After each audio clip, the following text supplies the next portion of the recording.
Hello and welcome to Zee business. मैं हूं मीनू शर्मा। आप देख रहे हैं हमारा खास शो बीमा एक्सप्रेस। पिछले कुछ दिनों में देश के कई हिस्सों में तेज आंधी तूफान और इस वजह से काफी तबाही देखने को मिली। किसी की गाड़ी पर पेड़ गिर गया तो फिर किसी के घर की छत या खिड़कियों को नुकसान पहुंचा। ऐसे में सबसे बड़ा सवाल ये आता है कि क्या ये कुदरती आफत जो होती है आपके इंश्योरेंस में कवर होती है? क्या कंपनी ये कहकर क्लेम रिजेक्ट कर सकती है कि ये तो एक्ट ऑफ गॉड है? आज बीमा एक्सप्रेस में हम इसी पर बात करेंगे कि अगर आंधी तूफान से आपकी संपत्ति प्रॉपर्टी को नुकसान हो जाता है तो क्लेम पाने का सबसे इजी वे, आसान तरीका क्या हो सकता है और कौन सी गलतियां हो सकती हैं जिनसे कि आपका क्लेम अटक भी सकता है। तो इन्हीं सब पे बात करने के लिए हमारे साथ मौजूद हैं आज के insurance expert Sushil Jain ji. Hello sir, welcome to Bima express. First of all thank you Meenu ji for inviting me in this show. तो सर, पहला सवाल मेरा आपसे है कि जो कवरेज का पेज होता है, जैसे क्या एक साधारण होम इंश्योरेंस या कार इंश्योरेंस पॉलिसी में अगर आंधी तूफान या पेड़ गिरने से कोई नुकसान हो जाता है तो उस पर कवर मिलता है, कवर हो जाता है वो, या इसके लिए कोई अलग से राइडर लेना पड़ता है? जी बिल्कुल, आपने सही कहा। जब भी इस तरह का कुछ ज़्यादा आंधी तूफान आते हैं तो गाड़ियों पे पेड़ गिरने का बड़ी कॉमन कंप्लेंट्स आती हैं। इसका रीज़न है कि हम लोग कोशिश सदा यही करते हैं कि गाड़ी को पेड़ की छाँव में ही पार्क करें, जहाँ पे थोड़ा अच्छे से कवर रहे गाड़ी। लेकिन वही हमारे लिए कई बार नेगेटिव हो जाती है जब ये आंधी तूफान का सिचुएशन होती है। तो ये बात बिल्कुल सही है। इस केस में आपको कवर पूरा मिलता है अगर आपने कॉम्प्रिहेंसिव प्लान ले रखा है। जी एक नॉर्मल पॉलिसी अगर हम कहते हैं जी तो नॉर्मल पॉलिसी को आपको समझना पड़ेगा कि नॉर्मल मतलब थर्ड पार्टी इंश्योरेंस क्या बोल रहे हैं क्या। अगर थर्ड पार्टी इंश्योरेंस ओनली है तो आपको क्लेम नहीं मिलेगा, वहाँ पे प्रॉब्लम क्रिएट हो जाती है।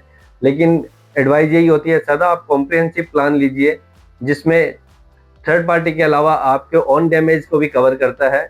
और जब भी कभी इस तरह की दुर्घटना होती है, पेड़ गिरे या कुछ और, तो वो आपको पूरा पूरा कवर मिलता है। इंश्योर कीजिए कि आपका डेट वो जीरो डेट प्लान हो या बोनट टू बोनट प्लान हो जिसमें आपको सब कवर हो, कोई एक्सक्लूजन ना हो।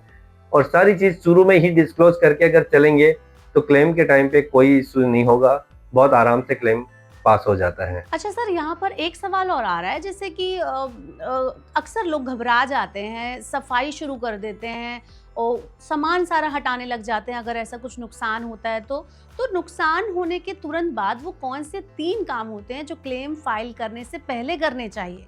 फोटो लेना चाहिए, वीडियो बनानी चाहिए, इन सब की कुछ अहमियत होती है कि नहीं? जी बिल्कुल सही कहा आपने। जैसे कि कभी भी कुछ इस तरह की चीज होती है, सपोज अपनी गाड़ी पे कुछ पेड़ वगैरह गिर के कुछ नुकसान हो गया, तो हमारा पहला reaction as an human being यही होती है कि हम वहाँ पे सफाई करें, जितना ठीक कर सके करें। लेकिन यहीं पे हम थोड़ी चूक कर जाते हैं। इस जगह पे आपको थोड़ा सा पेशेंस रखना है और आपको सबसे पहला काम ये होता है जल्द से जल्द आप इंश्योरेंस कंपनी को इंटीमेट कीजिए कि ये हमारा नुकसान हुआ है और उसके लिए वो सर्वेयर भेजें। दूसरा चीज जो आपको करना होता है वो ये है कि आप लोकल अथॉरिटीज को इन्फॉर्म कीजिए सो डेट कि आपका एक रिपोर्ट मिल सके उनसे कि ये नुकसान हुआ है, किस वजह से, तूफान की वजह से या जिस वजह से भी हुआ है, वो एक रिपोर्ट में लिख के देंगे। चाहे वो पुलिस से हो या एमसीडी से हो, वो आपको एक प्रॉपर लिख के दें कि क्या चीज़ आपका नुकसान हुआ और कितना नुकसान हुआ है। और तीसरी चीज़ जो आपके हाथ में है वो है उसकी प्रॉपर फोटोग्राफी लीजिए, वीडियो बनाइए, आगे से पीछे से ऊपर से सब जहाँ जहाँ पे नुकसान का आपको लग रहा है एक्चुअल वो कीजिए। उसके बाद ही आप उसको टच कीजिए।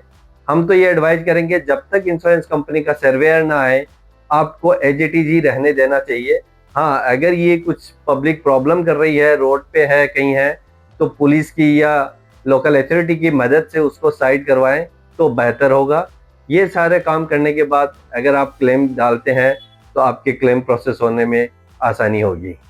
एक और कॉमन केस के बारे में मैं बात करना चाहूँगी, जैसे आंधी में गाड़ी पर पेड़ गिर गया। ये बहुत ही ज़्यादा कॉमन हो गया है आजकल, इतनी ज़्यादा आंधी चलती है और पेड़ कहीं ना कहीं से टूटकर गाड़ियों पर गिर ही जाते हैं।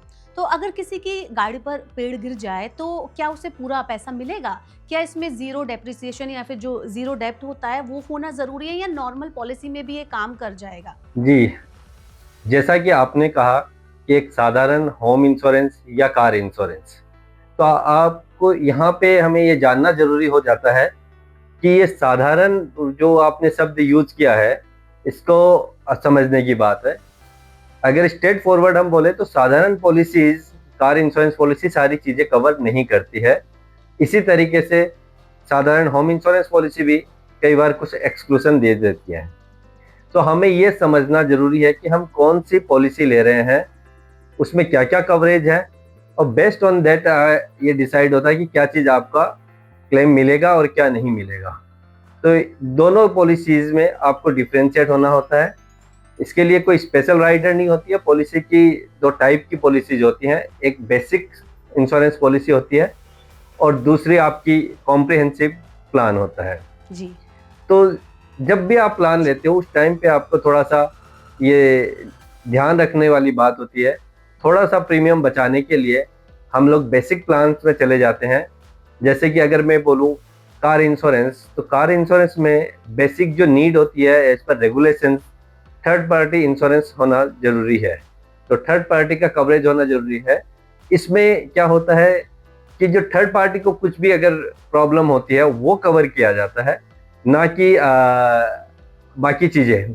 सो आपको, अगर आप ये सोचते हैं कि ये तूफान आंधी से या कुछ और चीज़ों से जो भी नुकसान होता है आपको, तो वहाँ पे आपको कॉम्प्रिहेंसिव प्लान लेना जरूरी होता है, जिसमें कि आपकी सारी चीज़ें कवर की जाती है।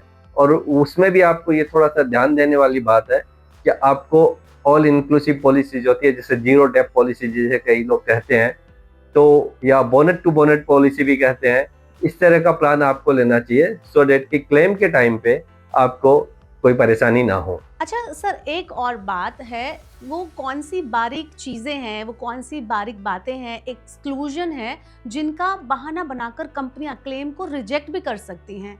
एक आम आदमी अपनी फाइल को एक तरीके से वाटर टाइट कैसे बनाए कि कंपनी जो है, इंश्योरेंस कंपनी, उसका क्लेम रिजेक्ट ना कर पाए। इस पर कुछ टिप्स दे दीजिए। बिल्कुल, कुछ बातों का हमें ध्यान रखना होता है जब भी हम क्लेम करते हैं, किसी भी चीज़ का हो, चाहे वो हेल्थ घर का हो या गाड़ी का हो। एक चीज़ ज़्यादा ध्यान रखिए, कभी भी ऐसे इंसिडेंट्स होता है तो इमीडिएट आप इंश्योरेंस कंपनी को इन्फॉर्म कीजिए, क्योंकि इंश्योरेंस कंपनी का सबका अपना अपना टाइम लिमिट होता है। किसी का 12 आवर्स, 24 आवर्स तो इस पॉलिसी में मेंशन होता है। तो बेहतर यह है कि इमीडिएट आप उनको इन्फॉर्म कीजिए नुकसान का। दूसरी चीज़ जो है, आपने लोकल अथॉरिटी से प्रॉपर पेपर वर्क करा लीजिए कि ये नुकसान हुआ है और इस जगह पे हुआ है ड्यू टू दिस एक्सीडेंट, या पेड़ गिरने की वजह से या किसी और वजह से। तो वो एक आपके लिए और एक हेल्प करता है क्लेम के टाइम पे। तीसरा, आप जैसे कि मैंने कहा था, अपने पिक्चर्स ले लेनी है, वीडियोस ले लेने हैं। ये आपके एक प्रूफ की तरफ पे काम करता है कि इमीडिएट उस टाइम पे कार की या जो भी घर की क्या पोजीशन थी, कितना वो रहा। तो ये 3 बहुत ज़रूरी चीज़ें हैं क्लेम फाइल करने के पहले आपको करनी है, ये तीनों चीज़ें। और क्लेम फाइल करते वक्त भी आपको ये इंश्योर करना है कि आपने प्रॉपर डॉक्यूमेंटेशन सारे सबमिट किए कि नहीं, पुलिस की वेरिफिकेशन की रिपोर्ट करी कि नहीं करी है, या और भी जो आपके डॉक्यूमेंट्स है, पेपर है, इंश्योरेंस पॉलिसीज के आपकी डिटेल्स प्रॉपर तरीके से आपके पास रहनी चाहिए क्लेम में उसमें सबमिट करते वक्त। ये सारी चीज़ों का आप अगर ध्यान रखते हैं तो आपका क्लेम जल्दी ही पास होता है और रिजेक्शन के चांसेस बहुत कम हो जाते हैं। याद रखिए, कंपनी कभी भी आपका अपनी गलती से हुए क्लेम का वो लॉस का क्लेम नहीं देती है। आपको अगर ये भी ध्यान रखना है कि पॉलिसी लेते वक्त अगर कोई गाड़ी में डैमेज पहले से है तो उसका भी आपको बीमा कंपनी कभी बेनिफिट नहीं देती है। कंपनी इंश्योरेंस आपको देती है सिर्फ नुकसान की भरपाई करने के लिए, जो कि पॉलिसी लेने के बाद होता है। पॉलिसी लेने के पहले या आपकी नेग्लिजेंसी से अगर कोई नुकसान होता है तो कंपनी वहाँ पे रिजेक्ट करती है क्लेम। तो आपको वो चीज़ को ध्यान रखना है।